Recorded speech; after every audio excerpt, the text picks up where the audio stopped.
एक रोज एक गाय घास की तलाश में इधर उधर घूम रही थी।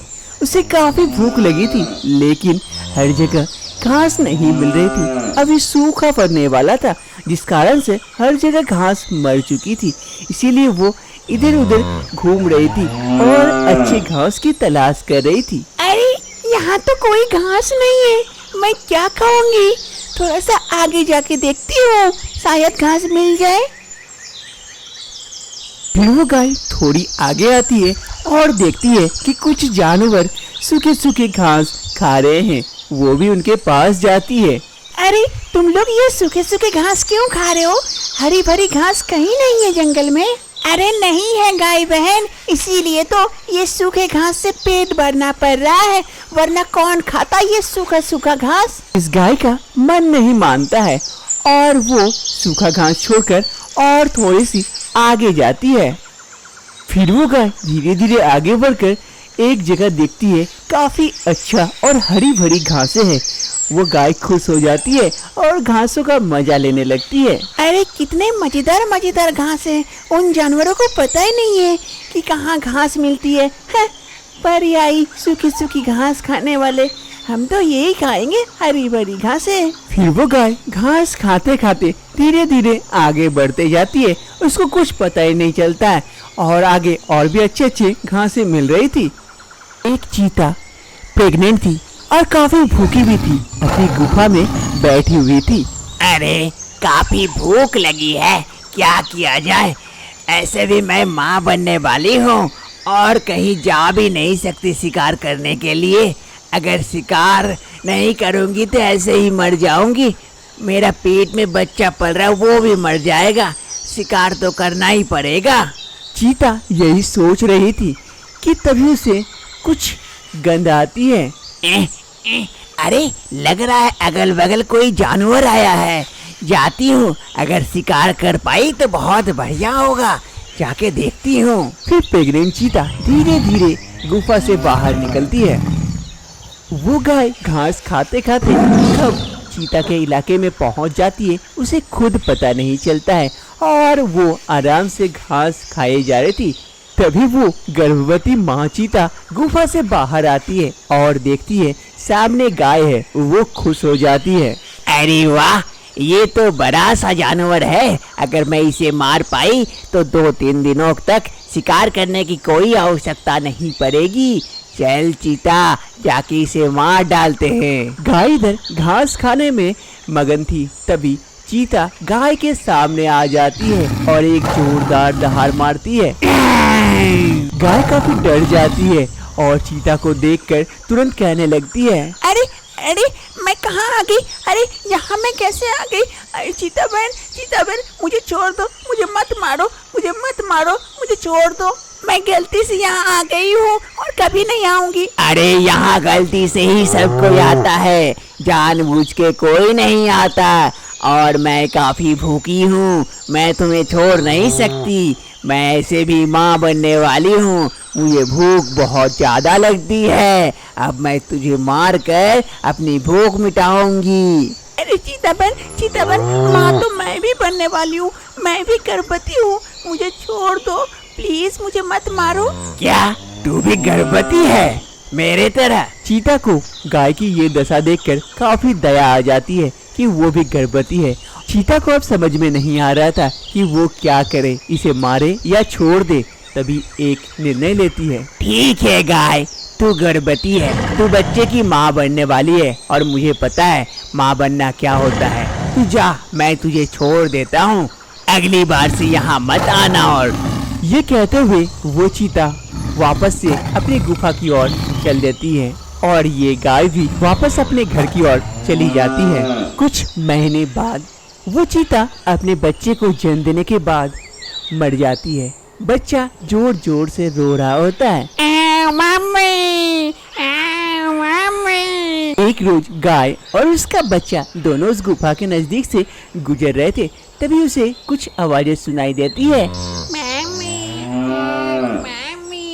अरे ये क्या चीज की आवाज है? लगता है वो चीता किसी मुसीबत में है, मैं जाके देखती हूँ। चलो बेटे। वो मेरी जान बचाई थी, वो मुझे बख्श दी थी, नहीं मारेगी। जाके देखती हूँ किसी मुसीबत में होगी तो। गाय और उसका बच्चा दोनों गुफा की तरफ चल पड़ते हैं।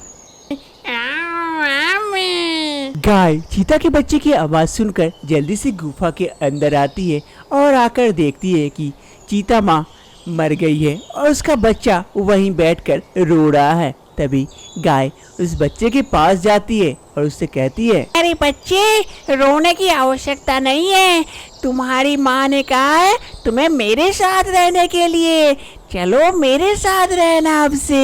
मामी, ओ मामी, चलो चलो बच्चों, चलो। देखो ये तुम्हारा भाई है, चलो तुम लोग दोनों खेलोगे साथ में। फिर गाय उस चीता के बच्चे को अपने साथ लेकर चली जाती है। अब चीता का बच्चा गाय को ही अपनी माँ समझता है और गाय के बच्चे को अपना भाई, और अपने भाई के साथ खेल कूद के धीरे धीरे चीता का बच्चा भी बड़ा होने लगा था और खुशी खुशी अपना जीवन व्यतीत करने लगा था। एक बड़ी सी गुफा में एक बूढ़ा शेर रहता था। वो अभी काफी बूढ़ा हो चुका था, अब शिकार पे नहीं जा सकता था, इसीलिए कई दिनों तक उसे भूखा रहना पड़ता था, जिसके कारण वो काफी कमजोर होता जा रहा था। शेर के दिमाग में एक आइडिया आता है। वो चालाकी चलता है और अपने दोस्त कालू कौवा को बुलावा भेजता है। कालू कौवा शेर की गुफा के अंदर आता है, शेर के पास जाता है और कहता है, अरे शेर दोस्त, आज किस लिए याद किया? काफी दिनों बाद, बताओ मैं तुम्हारी क्या मदद कर सकता हूँ? अरे कालू कौवे, मैं कई दिनों से भूखा हूँ और शिकार पर भी नहीं जा सकता हूँ, तो कुछ ऐसा उपाय कर दे कि मुझे यहाँ पर ही अपना शिकार मिल जाए और मेरा पेट भी भर जाए। कालू कौवा वन का सबसे ज्यादा चालाक पंछी था। कालू कौवा सोचता है और एक आइडिया निकालता है।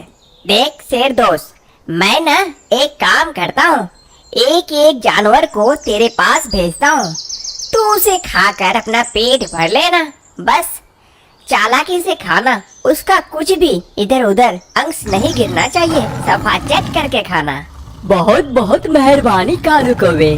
फिर कालू कौवा वहाँ से चला जाता है। एक रोज कालू कौवा सभी जंतुओं को एक साथ बुलाता है और सभी को कहता है, अरे दोस्तों, शेर की हालत बहुत बुरी है, कभी भी मर सकता है, काफी बीमार हो चुका है, तो उसने कहा है कि सभी से मिलना चाहता है, तो तुम सब एक एक कर जाकर शेर से मिल लेना।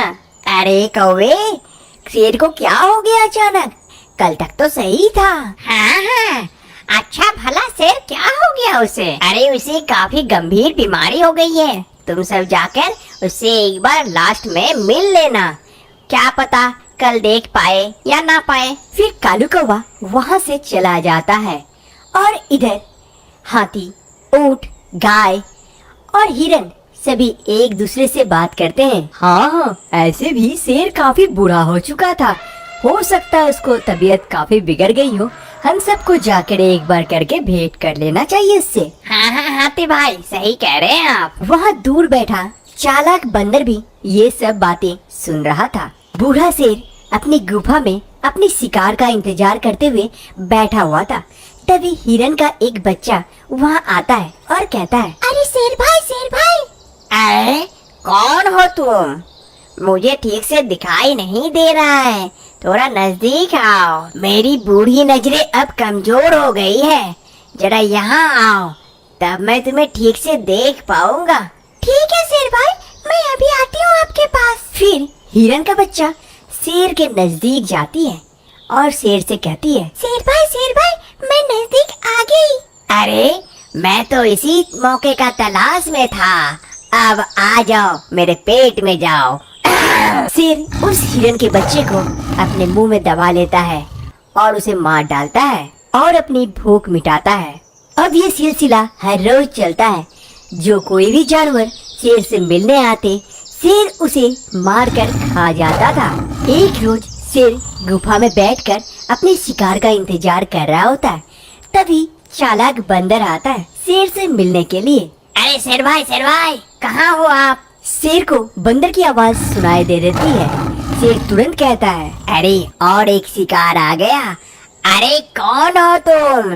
जरा मेरे नजदीक आओ, मुझे अब ठीक से दिखाई नहीं देती है, मैं तुम्हें ठीक से पहचान नहीं पा रहा हूँ। ठीक है शेर भाई, मैं अभी आता हूँ आपके पास। शेर काफी खुश हो जाता है। चलो आज का खाने का बंदोबस्त भी हो गया। बंदर जैसे ही आगे बढ़ने वाला होता है कि उसकी नजर दूसरे जानवरों के पैर की छाप पर पड़ता है। अरे ये क्या? दूसरे जानवरों के पैर की छाप? ओ, ये सभी जानवर यहाँ आए थे मेरे से पहले मिलने के लिए। फिर बंदर गौर करता है और गौर से उन फुटप्रिंट्सों को देखता है। अरे ये क्या? ये तो सिर्फ गुफा के अंदर आने के हैं, जाने के तो नहीं है। इसका मतलब जरूर कुछ बात है। शेर बहाना से इन सब जानवरों को अपने पास बुलाता है और फिर उसका शिकार कर लेता है। अब मैं समझा, चालाक शेर। बंदर को सारी बात समझ में आ गई थी शेर की चालाकी की। अरे चालाक शेर, तू तो बहुत चालाक निकला। तू शिकार करने के लिए जा तो नहीं सकता, लेकिन सब शिकारों को, सभी जानवरों को अपने पास बुलाकर शिकार करता है। अरे नहीं नहीं, ऐसा कौन बोला? मैं ऐसा क्यों करूँगा? इसीलिए तो शेर यहाँ पे दिख रहा है। सभी जानवरों को पैर के छाप अंदर की तरफ है, लेकिन बाहर की तरफ एक भी नहीं है। और उधर कोने में सभी जानवरों की हड्डियाँ पड़ी हुई है। हाँ, मैं अभी सबको बता देता हूँ और कोई नहीं आएगा यहाँ। फिर बंदर वहाँ से चला जाता है और इधर शेर सोचने लगता है, अरे इस बंदर को कैसे पता चल गया? अब मेरा क्या होगा अगर सभी जानवरों को ये बता देगा? मैं तो यहाँ भूखा मर जाऊंगा। एक रोज बंदर सभी जानवरों को बुलाता है और सबसे कहता है, अरे तुम लोग शेर के पास जाते हो? आज मैं गया था और वहाँ देखा सभी जानवर जो अंदर जाते हैं वो बाहर नहीं आते हैं, क्योंकि वो शेर बुढ़ा वो शिकार नहीं कर पाता है। इसीलिए सभी जानवरों को एक एक करके बुलाता है और शिकार करके वो खा जाता है। तुम लोग अब से उस शेर के पास मत जाना। सभी जानवरों को ये बात पता चल जाता है। अब से कोई जानवर उस शेर की गुफा में नहीं जाता है शेर से मिलने के लिए। सभी जानवरों को पता चल गया था कि शेर क्या करता है। चालाकी से सभी जानवरों का शिकार करता है। अब कोई भी जानवर शेर के पास नहीं आता है और शेर के चंगुल में नहीं फंसता है। शेर काफी दिनों तक ऐसे ही भूखा रहते रहते बीमार पड़ जाता है और एक रोज शेर की मौत हो जाती है।